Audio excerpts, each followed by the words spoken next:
का प्रेम, इनका स्नेह, इनकी आत्मीयता और इनकी चाहत इस अम्बेडकर विश्वविद्यालय में कितनी है कि ये लोग, ये विद्यार्थी हमारे दम साध कर बैठे हुए हैं वाल्मीकि पर। आसीन विसर्जन तथा सभागार में कृतज्ञता से सब झेलते हुए सारी चीज़ों को बैठे साथियों, और सबसे ज़्यादा सत्यकेतु जी जो संचालित कर रहे हैं इस कार्यक्रम को। जिस रोज इस विषय मुझे सत्यकेतु जी ने बताया तो मैंने मना किया कि प्रेमचंद को मत घसीटिए। जितना नुकसान दलित लेखकों ने प्रेमचंद को किया है उससे ज्यादा गैर दलितों ने किया है, क्योंकि वो बार बार खींच के उसको इस खेमे में लाने की कोशिश करते हैं और वो उधर से धकेले जाते हैं बाहर की तरफ। एक महान लेखक को ऐसा करने से रोकिए। वो बड़े लेखक हैं और हिंदी के सर्वश्रेष्ठ लेखक हैं, उन्हें क्यों फजीहत में डाल रहे हैं? इसलिए इस विषय को ना रखें तो बेहतर होगा। लेकिन उन्होंने कहा कि नहीं, मुझे ऐसा कन्विंस किया, लेकिन जब बीच भाषण हुआ हमारे विद्वान बंधुवर का तो मैं हैरान रह गया कि मेरी धारणा और अधिक पुख्ता हुई कि हम बिना दलित साहित्य को पढ़े, बिना दलित साहित्य के टेक्स्ट को जाने हम दलित साहित्य पर बात कर रहे हैं। पर ये हिंदी के तमाम विद्वानों पर मैं आरोप लगा रहा हूं कि वो दलित साहित्य के टेक्स्ट को नहीं पढ़ते, बिना पढ़े सिर्फ वो धर्मवीर को पढ़ते हैं और दूसरे लोगों को पढ़ते हैं, उसके अलावा किसी को नहीं पढ़ते। और उसके बाद विद्वान बनकर मंच पर आकर बड़ी बड़ी बातें करने लगते हैं, अजीब तरह की बातें करते हैं, जो नकारात्मक चीजें हैं उनको पॉजिटिव कर देते हैं। ये कुशलता हासिल है, क्योंकि भाषा का एक ग्लैमर है उनके पास, एक शास्त्रीय भाषा है जिसके चमत्कार में सबको बांध कर रखते हैं। और एक कमाल की बात है हमारे हिंदी जगत में कि एक व्यक्ति सनातनी भी हो सकता है, वही व्यक्ति वही मार्क्सवादी भी हो सकता है, वही जनवादी भी हो सकता है, वही प्रगतिशील हो सकता है, वही दलित साहित्यकार भी हो सकता है। कमाल की चीज है यहाँ पर, और हम बड़े गौरव के साथ उसको स्वीकार करते रहते हैं। अभी जो विवेचना यहाँ कहानियों की हो रही थी, बहुत अच्छे तरीके से हो रही थी। श्रीवास्तव जी ने, दोनों श्रीवास्तव जी बैठे हुए हैं, बहुत मजे ले लेकर के आनंदित भाव से प्रेमचंद की कहानी। मैं भी प्रेमचंद का कायल हूँ। अगर मैंने कहानी लिखना सीखा है तो अगर मैं गोरकी और चेकव, लुशुन, प्रेमचंद, इन्हीं से लेकर सीखा है कहानी सीखी लिखनी। मैं प्रेमचंद को दुश्मन नहीं मानता हूं, दुश्मन मैं उन लोगों को मानता हूं जो प्रेमचंद को दलित साहित्य के सामने दीवार की तरह खड़ा करते हैं। अरे तुम क्या लिखोगे, तुमसे पहले तो प्रेमचंद ने लिख दिया। ये जो भावना है ये हमें रोकती है कि इस पर हम बात करें। प्रेमचंद पर इस तरह से बात जो की जा रही है, प्रेमचंद के 3-4 स्टेजेस हैं। पहले वो आर्य समाजी हैं, फिर वो गांधीवादी हैं, फिर वो प्रगतिशील हैं। एक प्रगतिशील व्यक्ति जब दलित पर बात करेगा तो वो नामवर सिंह की भाषा में करेगा, आरक्षण का विरोध करेगा, तमाम चीजों का विरोध करेगा। एक साहित्यकार जब आरक्षण पर इस तरह से बोलता है कि आरक्षण ने इनको साहित्यकार बना दिया, दलित और आदिवासियों को, अब ब्राह्मण लड़के भीख मांगते घूमेंगे, शेमफुल है ये। और वही उसी प्रगतिशील से प्रेमचंद का नाम जुड़ा हुआ है। तो यहां मैं प्रेमचंद को दोष दूं या अपनी समझ को दोष दूं? अब मैं प्रेमचंद पर कुछ चीजें ऐसी आपके सामने लाना चाहता हूं, खासतौर से श्रीमान जी आपके सामने, कि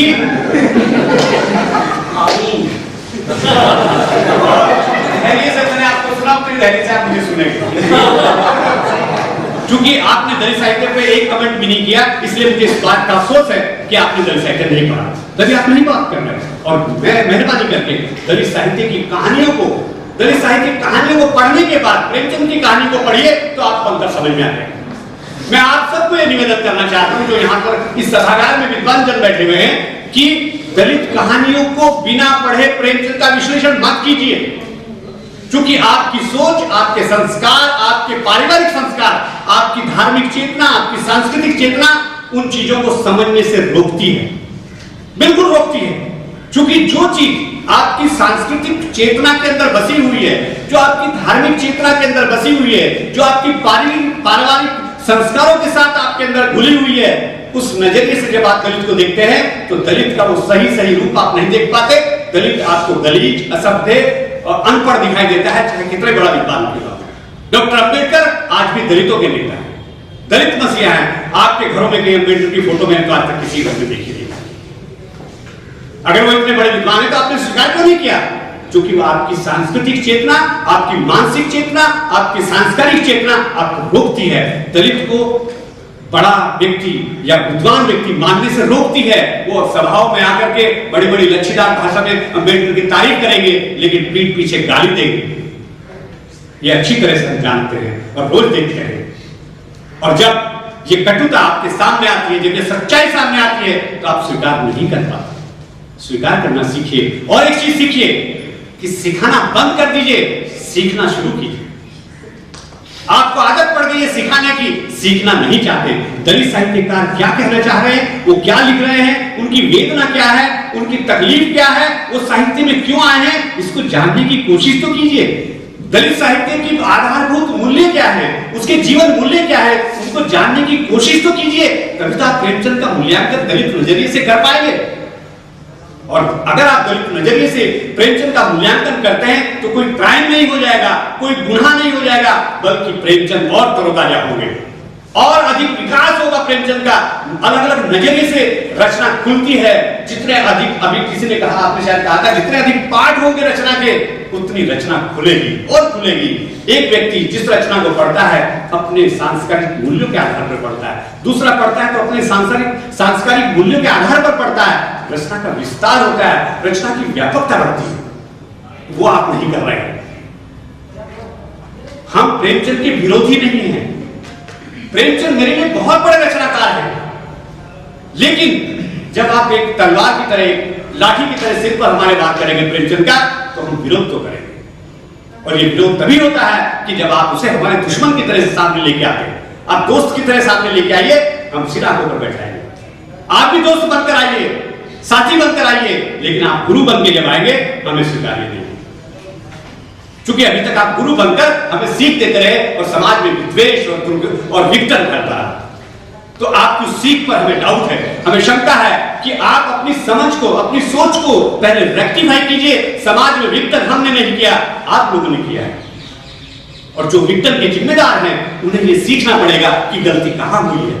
दलित साहित्य घृणा का साहित्य नहीं है, दलित साहित्य जातिवादी साहित्य नहीं है। वो तो प्रेम का संदेश लेकर आया है, वो तो भाईचारे का संदेश लेकर आया है, वो तो दोस्ती करना चाहता है, वो तो समता चाहता है। वो दुश्मनी कैसे निभा सकता है? अंबेडकर विचार को लेकर आया है, बुद्ध के विचार को लेकर आया है, वो कैसे अमान्य हो सकता है? उस साहित्य को जानने की कोशिश तो कीजिए। लेकिन अगर उसको बिना जाने आप साहित्य पर बड़ी बड़ी बातें करते रहेंगे तो घपला होगा, दुर्घटनाएं होंगी, गलत विचार सामने आएगा, साहित्य की सामाजिकता पर बट्टा लगता रहेगा। इसलिए हिंदी साहित्य, ये बार बार हम लोगों ने सवाल उठाया है कि हिंदी साहित्य की सामाजिक आलोचना होनी चाहिए, उसका समाजशास्त्रीय अध्ययन होना चाहिए, जो आज तक कभी नहीं हुआ। अभी एक विद्यार्थी मेरे पास आए थे कि मैं साहित्य की साइड बैठे हैं सामने, हाँ, वो ये विचार लेकर आए कि समाजशास्त्रीय शोध करना चाहता हूं साहित्य का। मैंने कहा आपको 5 किताबें भी ढूंढने से हिंदी में नहीं मिलेगी, अंग्रेजी में तो मिल जाएंगी, हिंदी में नहीं मिलेगी। क्योंकि हमारे हिंदी विद्वानों को आदत नहीं है समाज के बारे में जानने की, क्योंकि हम समाज का निर्माण ही नहीं कर पाए। हम तो छोटे छोटे घरों में बन रहे। ये हमारा ब्राह्मण समाज है, ब्राह्मण समाज में भी ये हमारा सरयोपारी समाज है, ये हमारा कान्यकुल समाज है, ये हमारा छोटी धोती वाला समाज है, ये बड़ी धोती वाला समाज है, ये फला समाज है, ये फला है। हम इन घरों में बसे रहे। हमने तो समाज को कभी निर्मित किया ही नहीं। जब समाज निर्मित हमने नहीं किया, हमने अलग अलग टुकड़े बनाए, छोटे छोटे टुकड़े, और बात हम राष्ट्र की करते रहे। तो हमारे साहित्य की भी वही स्थिति है। साहित्य भी हमारे छोटे छोटे घरों में। अजय नावलिया ने बहुत महत्वपूर्ण बात आपके सामने रखी है, वो भी अपने विचार नहीं रखे उन्होंने, हजारी प्रसाद द्विवेदी के माध्यम से रखी कि प्रेमचंद एक अंचल के साहित्यकार। आप मानने को तैयार नहीं, क्योंकि आपका नजरिया तो यह है कि जो हम सोचते हैं वो बहुत बड़ी बात है, वो अंतरराष्ट्रीय बात है, वो सारा, जैसे दिल्ली में बैठा हुआ आदमी अपने को राष्ट्रीय से नीचे समझता ही नहीं। यही हमारी गलती है कि प्रेमचंद अंचल के रचनाकार हैं। उन्होंने पश्चिमी उत्तर प्रदेश पे तो एक पंक्ति भी नहीं लिखी। ये मैंने कहा है हजारी प्रसाद द्विवेदी ने। हाँ, हजारी प्रसाद द्विवेदी को मैं आपके विचार नहीं होता। हजारी प्रसाद द्विवेदी वो दूसरा बोल किया था। तो मेरे कहने का मतलब यह है कि हमारा, जब हम दूसरों को सीख दे रहे हैं तो हमारा नजरिया भी तो व्यापक होना चाहिए। हमारा मन भी तो खुला हुआ होना चाहिए। जब हमारा मन खुला हुआ होगा तो हमें चीजें साफ दिखाई देने लगेंगी। हमारे अंदर प्रेम जागेगा तो हमारी चीजें, हमारे एक दूसरे के बारे में विश्वास पैदा होगा। जब आपने प्रेम करना ही नहीं सीखा, घृणा पे जी रहे हैं, आप नफरत पे जी रहे हैं, अछूतों से घृणा करो, मुसलमानों से नफरत करो, क्रिश्चियन से नफरत करो, फला से नफरत करो, सरयू पाली से नफरत करो, काने कुंभ से नफरत करो। जब आप नफरत में जी रहे हैं तो आपके अंदर प्रेम तो जगा ही नहीं। और साहित्य तो प्रेम जगाता है, साहित्य तो जोड़ के रखना चाहता है। आपने ये तो हमें बताया कि मुसलमानों का हिंदी साहित्य में योगदान है, लेकिन कभी आपने ऐसा रचनाकार हमें बताया कि एक हिंदू कवि इस्लाम के बारे में लिख रहा हो, उस पर कवि बना हो। जैसे रसखान हमारे पास है, ऐसा कोई कवि है हमारे पास जिसने मुस्लिम इस्लाम के बारे में कविताएं लिखी हो? इस पे क्यों नहीं बता रहे आप? क्योंकि आपने प्रेम करना ही नहीं सीखा। एक रसखान आपके कृष्ण से प्रेम कर सकता है, गोपियों से प्रेम कर सकता है, लेकिन आप दूसरों से प्रेम करना जानते नहीं है। आप तो छोड़ो, वसुधैव कुटुंबकम का नारा, सूत्र वाक्य को रटने वाले दलितों से प्रेम करना नहीं जानते। आज तक हजारों साल से दलितों से प्यार नहीं जागा उनके मन में। तो जब तक आपके मन में प्यार नहीं जागेगा तो आपका साहित्य डुप्लीकेट बना रहेगा, बनावटी बना रहेगा, ईमानदार नहीं होगा वो। इसलिए उसे ईमानदार बनाने के लिए जरूरी है आप निष्पक्ष भाव से अध्ययन करना सीखें, आपकी दृष्टि व्यापक हो, आप संकुचित दायरे में रहते हैं इसलिए संकुचित बात कर रहे होते हैं। एक और ये कहानियों में, प्रेमचंद की कहानियों में नुक्ते दिखाई देते हैं। बहुत एक महत्वपूर्ण बिंदु पर बार बार बात होती है, सीलिया प्रसंग पर। श्रीवास्तव जी ने भी बहुत प्यार से उस प्रसंग को बताया और उसे उस वक्त मुझे हंसी आ गई थी कि जो नकारात्मक चीज है उसे सकारात्मक करके बता रहे हैं।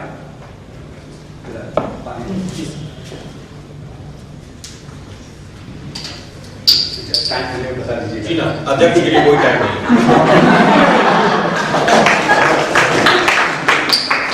अब आपको मेरा काम यही है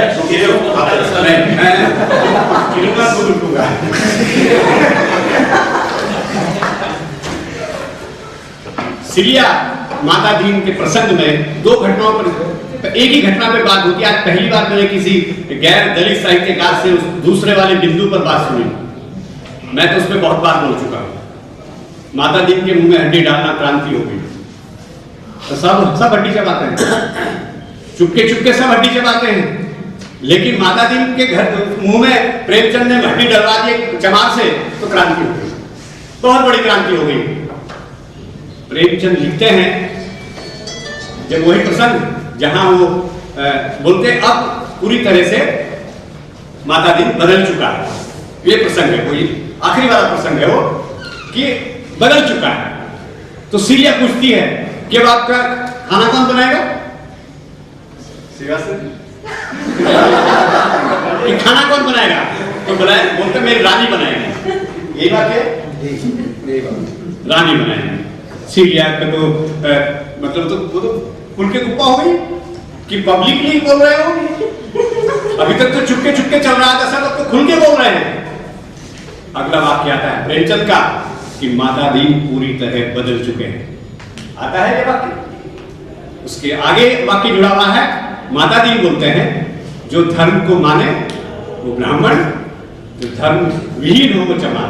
आप में से मैं पूछना चाहता हूं, क्या ये परिभाषा एक जेन्युइन लेखक की परिभाषा सही लगती है आपको कि ब्राह्मण और चमार की परिभाषा ये जेन्युइन लगती है आपको? जब एक चमार इस वाक्य को पढ़ता है आप लोग तो पढ़ के खुश होकर आगे निकल जाते हैं क्योंकि वहां आपकी तकलीफ नहीं है। लेकिन जब एक चमार उस लाइन को पढ़ता है तो प्रेमचंद पर शंका करने लगता है। आप ही बताइए अब दिल पर हाथ रखकर कि चमार की परिभाषा ये है कि जो धर्महीन है वो चमार है, या ये कि जो चमारी से पैदा हुआ वो चमार है? क्या है दोनों से परिभाषा प्रचलित? और ब्राह्मण की परिभाषा किस धर्म की बात कर रहे हैं प्रेमचंद? वो धर्म जो चमारों का धर्म है ही नहीं, जो चमार को मनुष्य नहीं समझता, उस धर्म को क्यों माने चमार? और उसकी आप तारीफ कर रहे हैं यहाँ पर। श्रीवास्तव जी जिस तरह से, जिस लहजे में उस प्रसंग की तारीफ की है, मैं शर्मिंदा हो गया कि हमारी समझ है साहित्य की और हम गर्व कर रहे हैं अपनी समझ के ऊपर। अफसोस मुझे उनके सामने इतने कटे शब्दों में कहना पड़ रहा है। विद्वान व्यक्ति हैं और अच्छी खूबसूरत भाषा है उनके पास, बहुत जबरदस्त भाषा है जिसका मैं कायल हो गया कि मुझे लगा हाय मैं ऐसी भाषा क्यों नहीं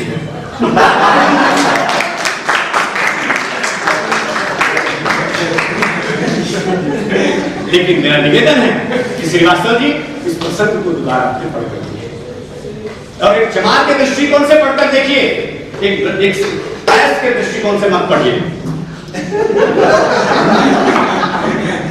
जब तक आप साहित्य को उस तरह से देखना शुरू नहीं करेंगे, साहित्य का मूल्यांकन आप सही दिशा में नहीं कर सकते, चाहे इसे मेरा अतिवादी दृष्टिकोण मानते।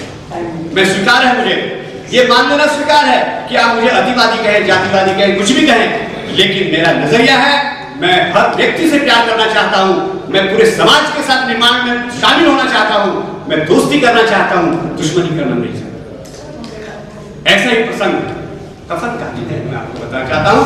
कफन कहानी और सदगति दोनों टेक्निकल रूप से, दोनों कहानियों में टेक्निकल गलतियां हैं। एक कहानीकार के तौर पर बता सकते, यह परंपरा है कि डेड बॉडी को अगर अलग छोड़ के चले जाए।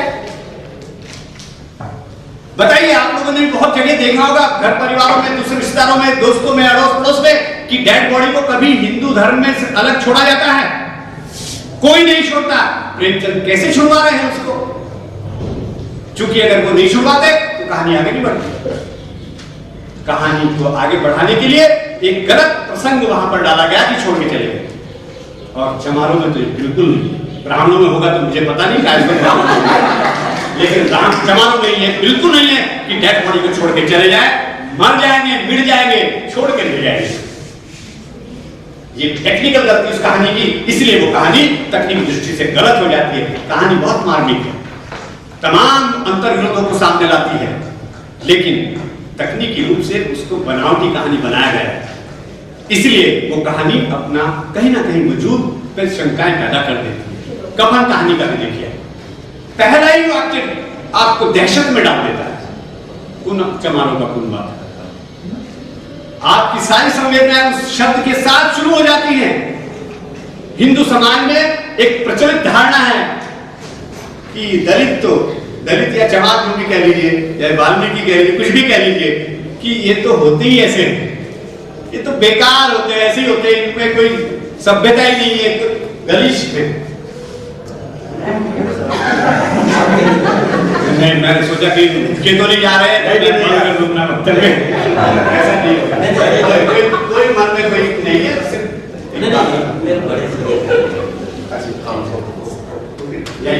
ठीक है। तो अब देखिए कि चमारों का कुनबा और उसके साथ ये प्रसंग जुड़ा हुआ है कि तो होते ही ऐसे ही है। हिंदू समाज में अवधारणा ये स्थापित है, आज भी जारी है, और उसी के आधार पर एक कहानी रची गई। कभी यीशु मानव को ऐसा दिखाया गया है। आपको एक चीज और बता दें कि जब स्त्री को प्रसव होता है, पूरे भारतीय समाज में स्त्री को अकेला कोई नहीं छोड़ता। चाहे दुश्मनी हो, अड़ोस पड़ोस में बोलचाल ना हो, जैसी खबर मिलती है कि प्रसव शुरू हो गया, सारी इकट्ठी हो जाती है। ट्रेन के अंदर भी ऐसी घटनाएं हुई हैं जहां प्रसव हो रहा है, अचानक ट्रेन में सारी महिलाएं खड़ी हो जाती हैं, आगे पूरे कंपार्टमेंट की महिलाएं खड़ी होकर चादर पकड़ के खड़ी हो जाती हैं। और वहां प्रेमचंद उसको अकेला कर दिया। और कुनबा है, मेरे ख्याल से उत्तर प्रदेश में, चाहे वो पश्चिमी उत्तर प्रदेश हो, पूर्वी उत्तर प्रदेश हो, अवध हो, कुनबे का एक ही अर्थ है कि बहुत सारे लोग। और वहां प्रेमचंद ने यह साबित कर दिया कि अकेले हैं, अकेली को छोड़ दिया, कोई उसके पास नहीं, कोई स्त्री उसके पास रोने धोने के लिए तो आ गई, प्रसव के समय कोई नहीं है। क्योंकि अगर वहां पर स्त्रियां होती तो वो घटनाक्रम नहीं बनता, वो कहानी कमजोर पड़ जाती है वहां आकर के कि कहानी झूठ के सहारे आगे बढ़ रही।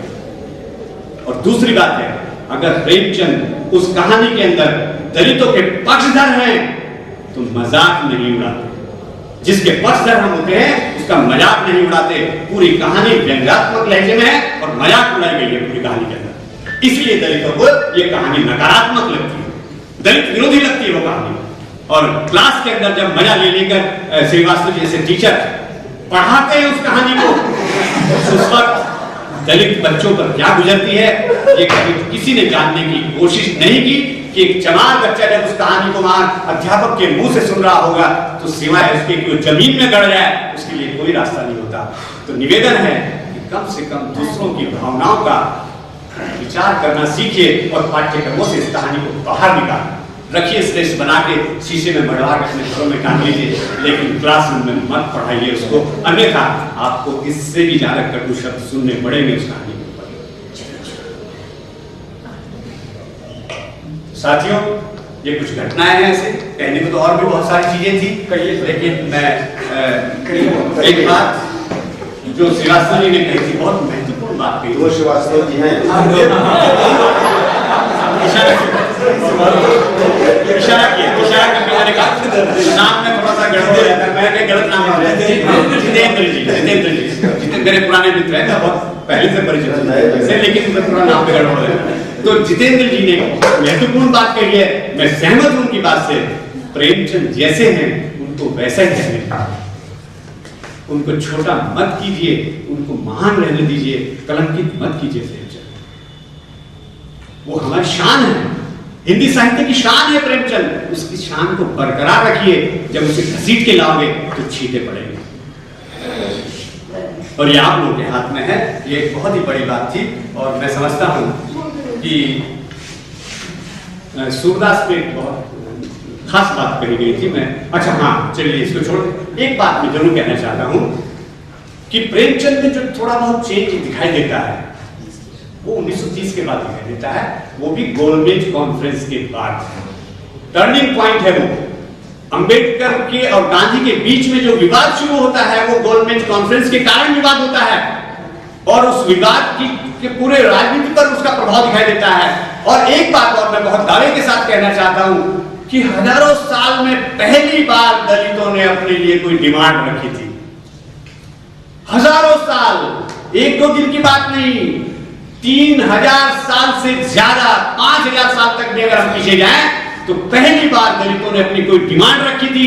नहीं तो लगातार जलते पिसते टूटते फटते ही रहे, कभी मुंह नहीं खोला। लेकिन अंबेडकर के मुंह से पहली बार डिमांड निकली गोलमेज कॉन्फ्रेंस के द्वारा। अलग वोटिंग का अधिकार, एक मताधिकार की मांग की गई अलग से, जिसका विरोध गांधी जी ने किया, और गांधी जी ने विरोध मामूली विरोध नहीं किया, भूख हड़ताल पे बैठ गए। उस वक्त जरा भूमिका देखिए प्रेमचंद की क्या है। मैं निवेदन करना चाहूंगा दोनों श्रीवास्तव जी से, विद्वान लोग यहाँ बैठे हुए हैं, कि आपने बाकी चीजें तो पढ़ ली, कहानियों का विश्लेषण भी कर लिया, जागरण के संपादकीय नहीं पढ़े उस समय के। कोट किया है, पढ़ा किताब में कोट है। आज की बात कर रहा हूं, मौका नहीं मिला आज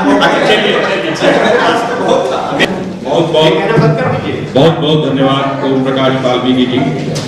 ओम शांति, ओम शांति, ओम शांति।